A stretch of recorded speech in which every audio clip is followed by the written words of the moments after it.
بسم اللہ الرحمن الرحیم۔ السلام علیکم۔ حسد کا نقصان اور اس کا علاج۔ انسان اپنی نیکی اور صلاحیت میں چاہے تو اس میں بھی ترقی کر سکتا ہے، بس اس کی فکر کرنی چاہیے کہ نیکی میں ایک دوسرے سے بڑھے، اور اگر کوئی نیکی کر رہا ہے اس کی نیکی کو دیکھ کر اگر تکلیف ہوتی ہے، جلن ہوتی ہے، تو یہ بیماری حسد کی ہے۔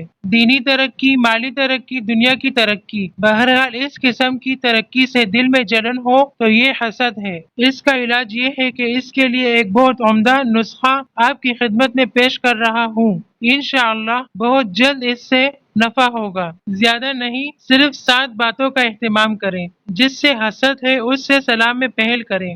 جب کہیں سفر میں آئے جائیں تو اس سے مصافحہ کریں، اس کے لیے تحفہ لائیں، اس کی دعوت کریں، اس کے لیے دعا کریں کہ اس کی نعمت میں ترقی ہو، اس کی تعریف دوستوں میں بیان کرتا رہیں۔ اپنے دل میں یہ سوچیں کہ اللہ تعالیٰ نے اس کو یہ نعمتیں دی ہیں اور ہم چاہتے ہیں کہ اس سے یہ نعمت چلی جائے، تو یہ اللہ تعالیٰ سے مقابلہ کرنا ہوا۔ ظاہر ہے یہ بڑی خطرناک بات ہے۔ خلاصہ یہ ہے کہ حسد سے بچیں۔ حسد نیکیوں کو اس طرح کھا لیتا ہے جیسے آگ لکڑی کو کھا لیتی ہے۔ بڑی خطرناک بیماری ہے۔ اس کا جو علاج ہے اس پر ہمت کر کے عمل کریں تو انشاءاللہ تھوڑے ہی دن میں نفع ہونا شروع ہو جائے گا۔ اللہ حافظ۔